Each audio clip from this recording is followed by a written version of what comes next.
Hi, guys. Welcome back to this episode of the Media and Content Business Podcast. And this week I have Kopal here with me. Kopal, first of all, thanks for coming down and agreeing to do this.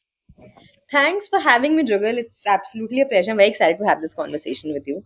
Uh, Great, great. Kopal basically runs a community and audio storytelling platform. I think she started out with called Taper Tail, and now it's present all across platforms. But I think I'll let Kopal introduce what Taper Tail is all about.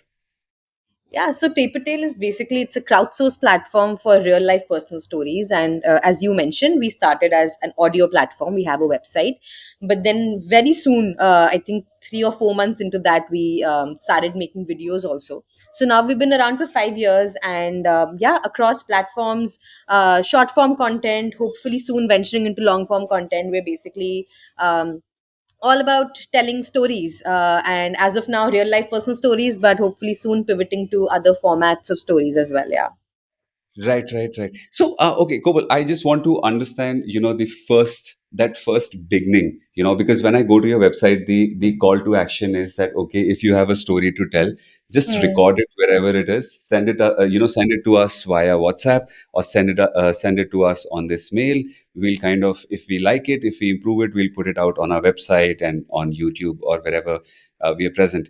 How did this thing start? Like, where did you get the idea that, let's source stories? Yeah, so basically, um I had just moved to Bombay. Like, it had been 8 9 months, and I had so right after studying in the US and working there for a bit, I had applied for a job here, and I'd moved back for that, thinking that my intention always was that I wanted to really do something meaningful with whatever work I'm doing. So Right. I'd moved back with that intention, but when I came back, I realized the job wasn't exactly what I'd hoped for it to be. So started feeling very, like, unfulfilled with that whole process. And so on the side, I was just like, okay, fine, this job is paying me well and everything, and let's just start like a passion project. That was the thought. And us passion project ka thought also came from the idea that I always wanted to create a community of people who can talk about things that matter to them. It wasn't like, oh, stories, or I never thought of a writers community. It was always like, इस यहाँ पे आके लोग ऐसी बातें कर सकें जो थोड़ी मीनिंगफुल हो, जो उनको मैटर करती हो, because I think 5 6 years back, even social media was very shallow. I mean, even Okay. now it is, but to a large extent now people are talking about things that matter to them, and people are talking about important issues and stuff. But I think 5 6 years back that wasn't the case at all. So my thought was, can we create like a small community जहाँ पे लोग आके अपनी life की कहानियां सुना रहे हैं, and that was it. That was it. And so I reached out to my cousin at that point, who was an engineer. He also had a job, and I was like, yeah, this is an idea that I have, and I want to create a website for it. So Right. he was like, it's a cool idea, but how will we ever make money out of it? And this sounds so, I was like, money ka, I have some plan, but it won't happen immediately. Money will happen once we get the numbers, and we can, we'll work hard to get the numbers. And that was the only basic thought that we had. And initially it was like कि 2 3 साल तो ये full passion project की तरह ही चलने वाला है. So I think Okay. that was it. And that we started working on it. We used to go to work during the day, and then work on the website till like 4 a.m. every day. So yeah, it was Right. crazy, and that's how we started. Awesome. Awesome. So tell me something here. When was who was that first person, if you remember, or how did you get that first person? Because when you open a platform like this, where you're asking somebody to come up and tell their story, and it's not like a normal story. These are very heart moving and very personal stories, right? These are, so It they was really, please. No, I was sorry to cut you off. I was just saying that it was a crazy time, because I thought that बहुत ही simple thought है कि लोग आके story सुनाएंगे. But so we had divided our tasks. Okay, so like my cousin's thing was that, okay, you are the developers, you'll design the website, and of course I'm going to sit with you, and we'll figure the design and stuff. But obviously he'll do the coding and stuff. And मेरा काम था कि मैं पहली 30 stories, I'll curate the first 30 stories in for the website. And I was like, this is a Okay. very easy thing to do. I have so many friends. I have, Right. studied in so many colleges, done, so many internships, and, worked in so many places. I can easily reach out to people, and people will send me stories. and then Right. began the process of asking people to send me stories. And Oh, oh that must god, I it was because I think at that time, so even my best friend started ignoring my messages, and I was like, what is going on? Like, why is this happening? Because I think at that time, that idea of somebody being vulnerable on the internet right. was so new. And people would always be like, I can't, I don't think I can do this. I have stories, मैं तुम्हें सुना दूंगी, तुम record कर दो. But I was like, no, this is your story, you have to tell it, I can help you craft it. So it was a full process. So I would actually like get on calls with people, and then I started asking my friends to send me references of people who are comfortable talking and and writing, and being in front of it. In fact, this wasn't even a camera, but just for people to pick up their phones and record. Right. I realized that there's a certain section of people. It's not like कि सबके पास कहानी है तो सब लोग आके सुनाएंगे. You have to have a certain skill set for it, a certain level of confidence Right. that you will be able to pull this off. So that was the that was the thing that I didn't anticipate. And when it happened, I'm so glad it happened like at that time, because then I really learned how to communicate with storytellers and really convince them that their story needs to be told, and to get the story out of them. So I think it was a full process. I think 30 mein se I managed, by the way, when we launched the website, only 18 stories. So and trust me when I say I have a lot of friends. So yeah. No, that's still a big number, given the kind of pushback that you must have received. And you're mentioning it in any case, right? Ki people stopped responding to you, right? So, but anyway, so where did you like put it out first? You simply put it out on your website and you started pushing it like on social platforms here and there, or how did you go about reaching to the listeners? So it was that only, launched the website, and then we started putting it out on Facebook, mostly. Primarily at that time we had an Instagram page, so a little bit of that. There Right, was no YouTube when we started out. In the sense, there was YouTube existed, we weren't on YouTube because we weren't doing video. right, Then I created like a broadcast list on WhatsApp, and I would just like spam my friends and family every day with stories. And then like everybody would be really patient for like the first couple of weeks, and on third week I started getting messages like, am I on a broadcast list? Can you take me off? Because obviously there's a certain audience for this, and people who were enjoying it loved it. But then there are people who who are not into storytelling, and there is a huge segment of audience for that as well, right? So but yeah, right. initially I think it was a lot of forcing our friends to be like, create engagement on this post. And I think initially it was a lot of that. I think till we started, I think we'll get to it. So I'll hold this Yeah, conversation here. sure. So that's I like the idea of broadcast lists. I'll come to that because we're seeing a lot of people now using WhatsApp to kind of push forward their content, or at least build up those personalized lists and so forth. But I'll come back to that later. But just wanted to understand. So okay, you got the first 18. Now you're pushing it out on a daily basis. You're sending it out via broadcast lists and on Facebook and so forth. Did it kind of create a flywheel that more people started coming up to you and saying, oh, even I want to tell that story, or did it take a lot of time for this to happen? uh, it took a lot of time. So when we were doing just audio, I think I was hoping that it would create ripples very fast, just because I thought the idea was fresh, and stories to sabke paas hoti, that was my perspective. Right. But Right. I think just the fact that you know it was a process, right? Like people would reach out to me and be like, listen, I have a story to tell, but I don't know how to write it. I Okay. don't know how to tell it. So initially I would be like, tum casually suna do, like how you would tell a friend, just tell the story in that way. So I Right. would get like 15-20 minute long audios um Okay.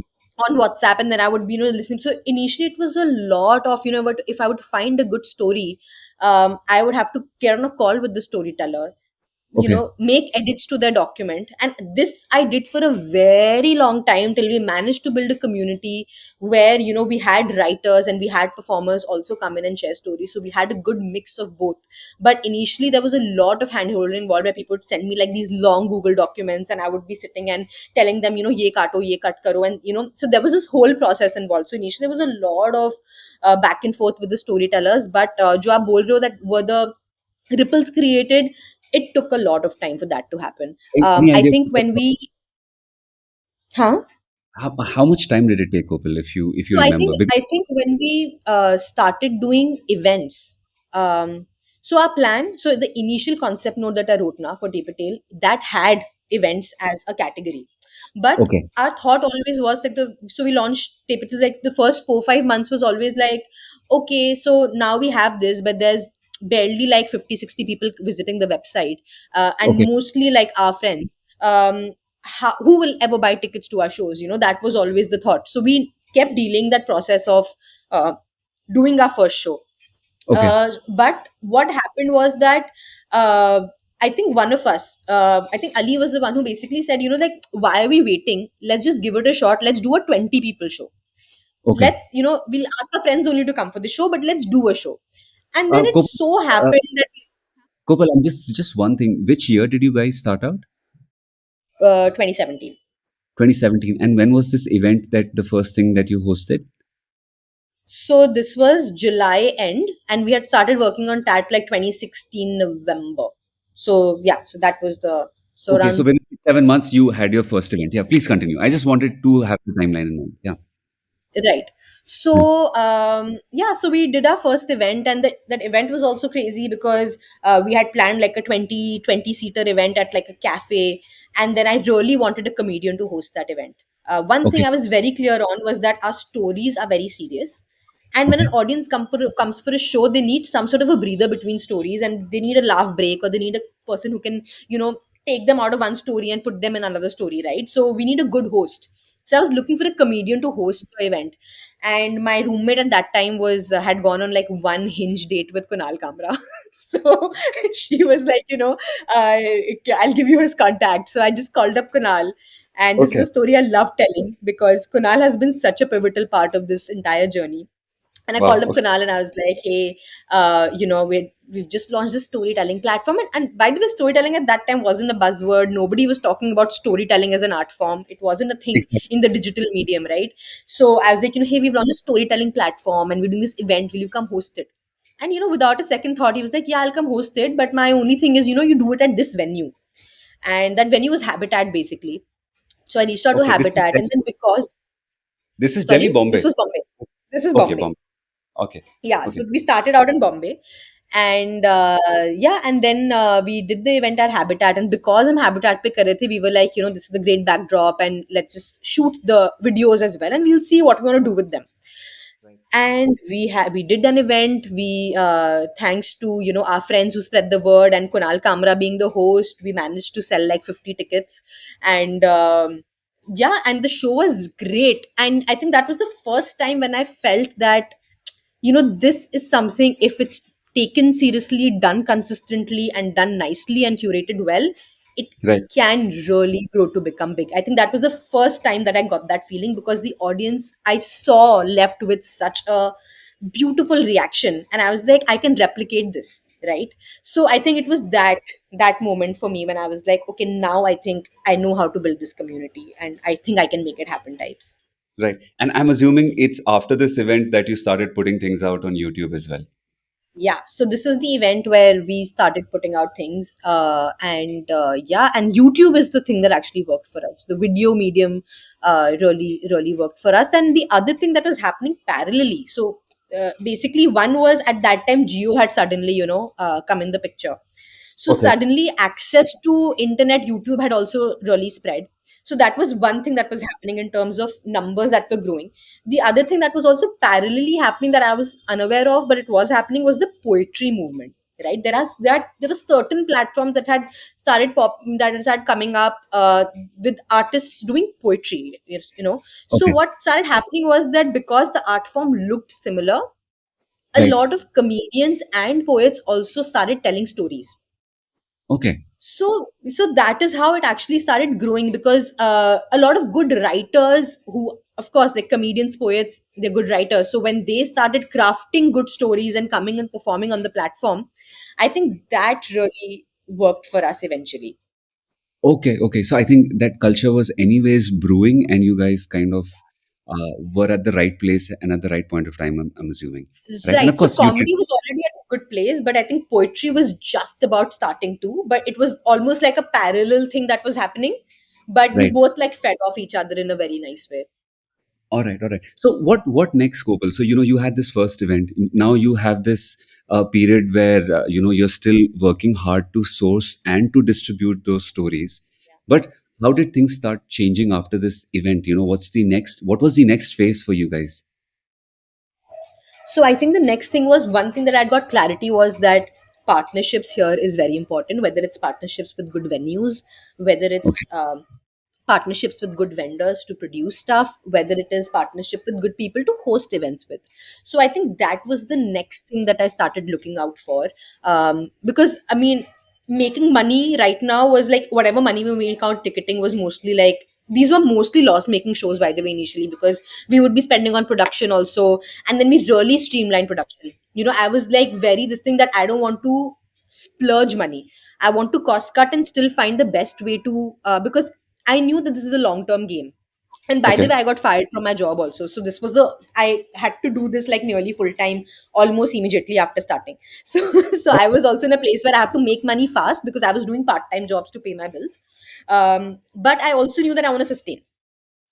right, right. We'll do the firing story sometime later, but I want to continue with this. Yeah. Yeah. So Yeah. there's so much going on in 2017. It was a crazy year, but yeah. Uh, so we basically sorry, what was your question? I totally lost the. So that You were asking me what next. huh, focusing Huh, on the so production. right, so productions again. So I was like, I want to streamline production. So I'm look, people used to be surprised that we used to do production in like 2,000 rupees at that time. But we managed to get good people, good college students to shoot for us, and we were ensuring that we are trying to break even in every event, or even making losses. We're making minimal losses because. None of us had the kind of money to just be like chalo, chalo 10 lakh laga dete hain tape tail pe. We did not have that kind of money only, so we were being very judicious with whatever we are making. Let's put it back. Right. And Yeah, so that is how it started. And then collaborations with the big one, like I was doing one of my part-time internships with Akkar Bakkar, which was a very Okay. big writing platform at that time. Um, so I was editing for them part time. So I was pretty close to the founder. So then we did an event together. So they had a massive reach, and we did our first 2 3 events together. So I think, and then Akkar Bakkar was followed by another partnership, and similarly, just tapping into the right venues. Like we did our first couple of events at Antisocial, which was like Okay. a proper venue. So what was happening is even if people didn't know us, people knew Antisocial. And Okay. when they came, so they would get to know about us through Antisocial ka event page, right? And then they would come for the events and they would show up and they would love the event, and then we would then they would come for the next one as well. So I think that is how the initial building of community happened, where people didn't know us, but people knew the people we were collaborating with and the venues we were doing events with. And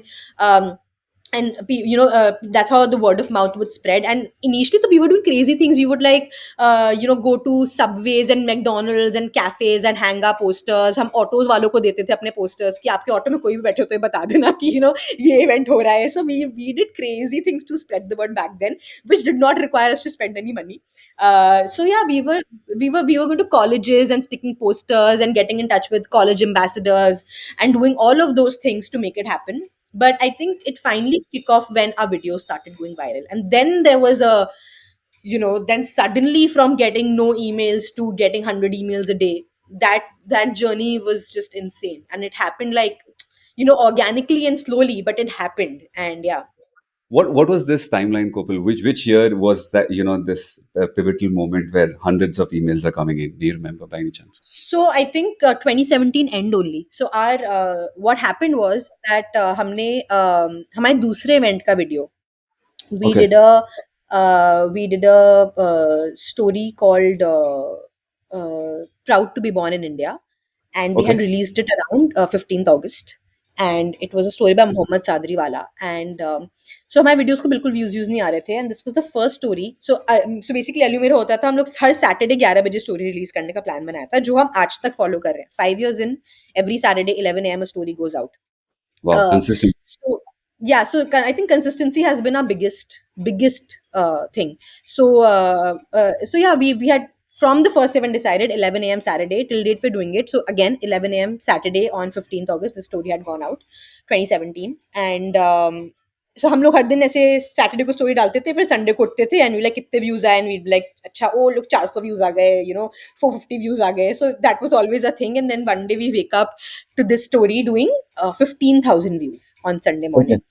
And we were Okay. like, whoa, thousands, what is happening? And then we realized, we checked our analytics and we realized the story is going viral in UAE. Okay. Yeah, and so some channels and people and WhatsApp groups picked up the story in UAE, which was like so random.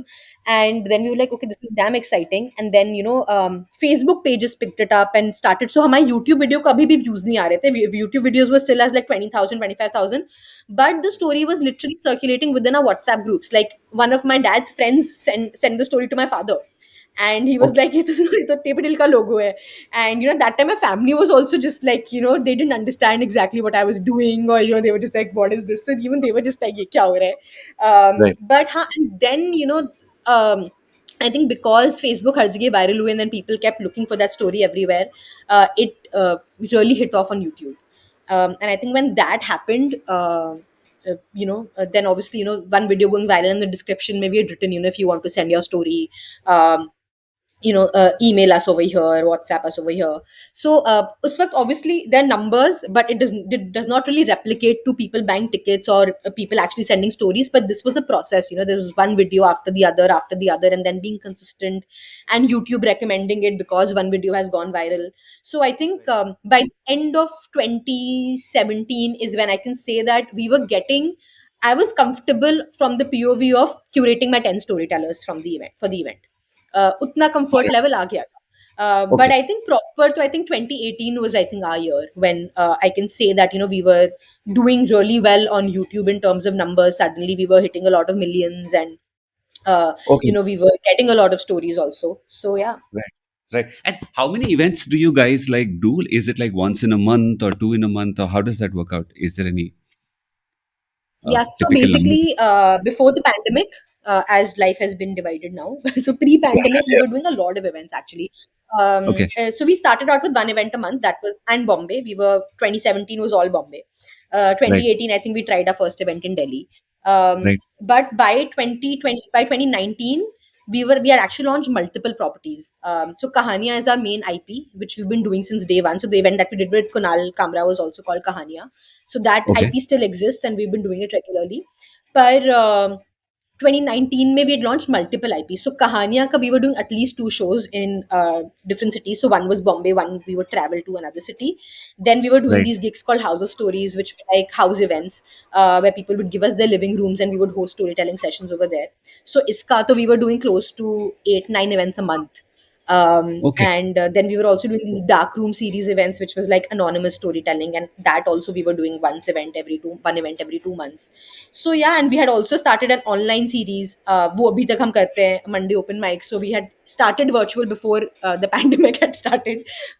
So we were already doing a Monday open mics on Instagram because we had a community in places like Ranchi and Jamshedpur where we could not really go for events. So we wanted that community to be involved and get a chance to be part of some sort of open mics where they can test their craft and their stories. So we were doing a lot of like at least like I think 8 to 9 to 10 events every month back then. Now we've switched our Right. model a little post the pandemic. So pandemic ke waqt we were doing mostly obviously virtual events and we didn't do any offline events. Now after the pandemic we changed our model. Basically now we're doing bigger shows. We're doing Kahania Showcase, which Okay. is so Kahania was like 100 people audience. Kahania Showcase where we are trying auditorium shows where we are trying to fill like 400, 500, 600 people auditoriums. So that's where we are at now. So we did a show in Ahmedabad just 2 days back. We're doing a show in Lucknow 3 days from now. We did a Okay. show in Delhi like last month. So yeah, now we're doing once a month or twice a month, but we're doing bigger shows. Awesome. And I'm assuming that they're working out as well, given the reach that you have now. Yeah, thankfully they are so far. We were actually very surprised when we did our first ticketed 600 seater show in Delhi in July.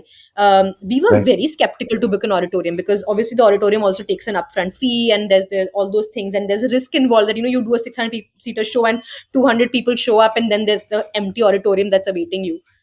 And we Right. sold out, and I think that really gave us the confidence to be like, okay, I think we are at a point where people are willing to fill up an auditorium to listen to stories. And now there's no stopping us. We want to do bigger shows, we want to get better at curating shows and better produce shows, and let's see where this Right. goes. Right. Awesome. Awesome. Yeah. Kopal, just one small point, about your TG, both in terms of the people who come in and tell their stories and the people who are consuming your stories. Any particular insight that you have about these two groups? Anything if you would want to share? Yeah, so the people who are listening to stories, actually our demographic is pretty broad. It's 16 to 34 is the broader demographic, but the most important, like the main audience, is 16 to 24 age bracket mein. So pretty young. And it's mostly female. It started out with mostly male, but it's now pivoted to 60% female and 40% male. And I think that's also primarily because I don't know why this happened, but then initially we had a lot of men coming and sharing stories, but now that's pivoted to a lot of women coming and sharing stories. So I Okay. think with the kind of stories we're putting out, our audience keeps changing. So yeah, so that's our audience. And then in terms of people sharing stories, I think most of the people are in that age bracket of 22 to 30. That would, so we have those, of course, those those storytellers who are also 40 and 50, and then sometimes we have people who are 16 also come tell stories, but majority 80% of our storytellers would fall in this age bracket. But Kopal, just wanted to understand from the storyteller point of view, who are these people? Like, are they professional storytellers, that they're professional writers, or it's just amongst the random group of people who come up and say that, hey, you know what, I want to tell my story. Right. So both. I think initially it was a lot of uh, people who just had the flair for writing good stories from their lives and sending it to us. Right. Now, what has happened, and something that I didn't anticipate, is that once virality happened on YouTube, Right. storytellers started gaining their individual following, right? So people would come perform at our events, people who either have really good stories to share from their life and are great orators, or the other group is people who are writers, and are sharing stories. And there is a big third group also who are neither orators nor good writers, but have had lived really powerful stories, and them sharing stories. So we've had like 70-year-olds come and share stories also on our platform. And so it's actually all these three groups, but I think the majority now has become the first group, which is people who can write and perform. And this is the subsect that actually gains their individual following also, right? So one of Okay. our initial very viral videos was Amandeep Singh, who is now a very renowned name in the storytelling circuit. He's one of the most popular Right. guys in the circuit. Right. So he also had reached out to us initially through via DM, and he'd been like, I have a story, I want to perform. I've just moved to Bombay, and I was like, okay, send your story on email. He'd sent us a story. He'd come performed it at an event. We recorded it, put it up, and this was I think this is still our most viewed story at like 10 million. And uh, um, and he was the first one who actually started gaining a lot of following on his Instagram after we put up the, because it went viral on YouTube. People Okay. started following him on Instagram, and that is the first time I realized that okay, this is not just hey, come perform your story on tape tail. This is also a shot at stardom, because if you're getting views and people are looking at you as a star, then they're also then following you for your work on Instagram, and you become like an influencer in your own right? So Aman was like the first one, and then after that many happened. So There was Hirisha, there was Vanika, huh? you've kind of become a platform where you're providing that opportunity to artists to come out and kind of become something. Right. So it never imagined to be like that, but I think it became that. It became a little aspirational, actually very aspirational. And I think because of that, now a lot of people want to be on the platform because it's that aspiration. Now it's become like, if I'm a writer, if I'm on this platform, it can kickstart my career, sort of a thing. So Right. so now the problem that I face is that most of our audience also wants to perform. So so that is so there's so many, and there's only some people, that can, because it's a highly curated platform. There are only Right. few people that can actually be on the platform, so which is why now we want to do as many events and do as many open mics, and now we have a Discord community also, where people, whoever wants to perform, can at least get some part of the platform, right? Right, right, right. Makes sense. Makes so, Kopal. I want to just touch upon the two main aspects that I want to touch upon. One is about content platforms. We'll make this as brief as possible. You launched on YouTube, that helped you get viral. Any particular reason, or the rationale behind now being on Instagram as well, or trying Discord? Do you see it really adding value, or are you just present there because of the numbers there? No, 100%. It's adding value, and what it's basically doing is building community. So YouTube is a very it's a very one way exchange, right? Like, I'm Right, putting out videos, people are commenting, I can sure engage with the comments, but I'm not really getting to know the people who are consuming this content.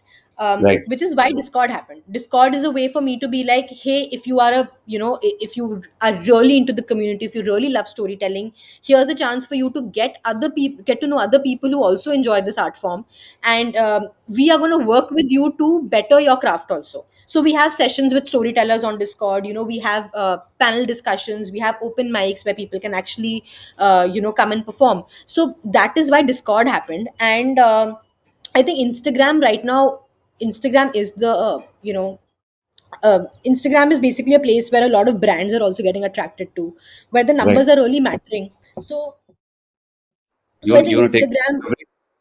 Yeah, just a sec. I'll just have a sip of water. Huh? Sure, sure, sure.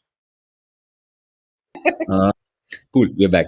So you were mentioning about Instagram and the brands wanting to be a part of it. Yeah, so I think Instagram is a very relevant platform right now. I mean, of course, so is YouTube. But I think what Instagram did was, with the reels coming in, Right. the shorter form content really started kicking on Instagram, because of which a lot of influencers and people who were just starting out also saw massive growth in numbers, because they were pushing reels and that algorithm so much, right? Oh, So I think we were obviously always there on Instagram, because it's a different set of community. Like, I always think that I can translate some amount of my YouTube users to Instagram, or Instagram users to YouTube or Discord or Facebook. But all these platforms have a very different audience, right. and even the people who are following people on YouTube are very different from the people who are following people us on Instagram. So of course the core audience will remain, those very core, the maybe the 1 lakh people or 2 lakh people are everywhere. But Okay. other than that, the audience is actually pretty different. So even when I'm doing a swipe up and I'm asking people from Instagram to go to YouTube, it's not really translating, to be honest, because people don't want to switch. Very my core audience will switch. Most of the people won't end up switching apps and going to YouTube. So which is why it became important for me to be present properly everywhere. And also, now if you see, the kind of content that we put out on Instagram is actually very different from the kind of stuff we put out on YouTube. YouTube is very long form, and Right. that's what we stuck to. But Instagram is, a, we're doing snippets from YouTube, and then we are curating a whole different set of content only for Instagram, which we feel that works for our Instagram audience. And we've done this basis feedback from our audience, seeing what's working, seeing the numbers and all of those things. And similarly, Discord, Discord पे जो लोग आते हैं, उनको एक certain type of community चाहिए. So we are providing them that. वहाँ पे we are not just promoting our videos or sending people updates about videos. We are actually nurturing that community, and making sure that if they're part of our Discord community, they're getting something special that probably our YouTube and Instagram audience is not getting. So I Right. think it's that. I think each platform is different, which is why it's very important for us to be present and curating content accordingly for different platforms. Right. I think it depends on each media company to figure out where and what their audience likes on each particular platform. And I think For it sure. differs from, right? For storytelling or for another genre, I think it'll be a lot more dependent on different genres. Right, Yeah. right. For Yeah. sure. I think that's true. Yeah. Yeah, cool. Kopal, again, coming back to one of the most important questions for anybody who's looking to start out, building that revenue. So many people want to kind of become creators and want to understand how to go about building that revenue. One thing which you've mentioned very clearly in the beginning was that you literally did not have time, right? Which is actually very positive, because for a lot of people, even in today's time, what happens is they might be earning some kind of money. It might not be the fact that they don't have money, but the point comes that people get tired if they are not making any revenue out of whatever effort they're putting in, Yeah. right? Yeah. They'll do something for 6 months, for 5 months, 3 months, and then they'll be like, "Arey, nothing is happening out here. Let's just chuck it," right? So that's really an important factor. So coming down to how we just wanted to understand. First was events. You've built up on that events. You've spoken about it. Now you're, literally from 50 people. Now you're hosting events um, via different properties and auditoriums. What are the what are the other lines of revenues that you as a company have built up? Right. So, so I think this, so the multiple that is, so another thing that I think it also happened by default in some sense, that because this was something so new, for me also, that whenever I was seeing an opportunity that okay, either there is some opportunity for money to come in, I would want to tap on that opportunity, right? So, Right. so one thing that I was very sure of initially was that brands is where the money is, but Okay. brands also come in when the numbers happen or when the relevancy happens, right? So Right. when our platform becomes relevant, becomes mainstream, that's only when brands are going to come in. So our first brand was actually Tinder, Okay. and that happened because of we were collaborating with a particular partner. We Okay. were basically co-presenting an event of Kahania together, and Right. they bought in the brand, and we made very little money out of it. But the fact that Tinder trusted us, and they were okay, trusting a completely new platform with X amount of stories, was a big deal for me. I really wanted to really outperform. So Okay. that is how the first brand deal happened, but we made literally peanuts out of it. Okay. The good thing is that because we did well, uh, Right. Tinder was like, let's replicate this event in Bangalore. And And this is that, an offline event. sorry, this is an offline event where we were doing like, swipe stories basically. So they wanted us to Okay. curate an entire event where people come and share stories around Tinder. Okay. And Okay. yeah, so and then we replicated that event in Bangalore, and that went well, and then we put out stories from that also on YouTube. And so basically that's how our association started forming, where Right. initially we would be like, okay, you have to trust us, you trust us with little money, you trust us with no money, Right. let us at least start collaborating, and if you're seeing results, I will ask you for money eventually. uh, Right. so that was one thing how brands started happening. Then Okay. other than that, so now we do workshops, we host events, there is brand work, there's syndication, where platforms now buy out our content. Right. Then there is also writing, because we have access to so many writers.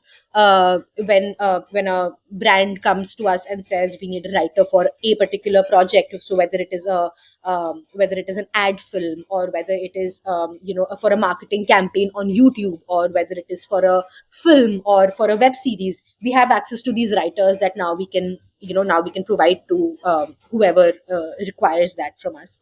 um, Right. and there's also management. What we started doing was that the artists who started becoming big from our platform, we also started managing them. So whatever brand work and whatever gigs that they were getting, whether they were college gigs, whether they were corporate gigs, whether they were their individual shows or brand work for their Instagram, we it started getting routed through us. So Okay.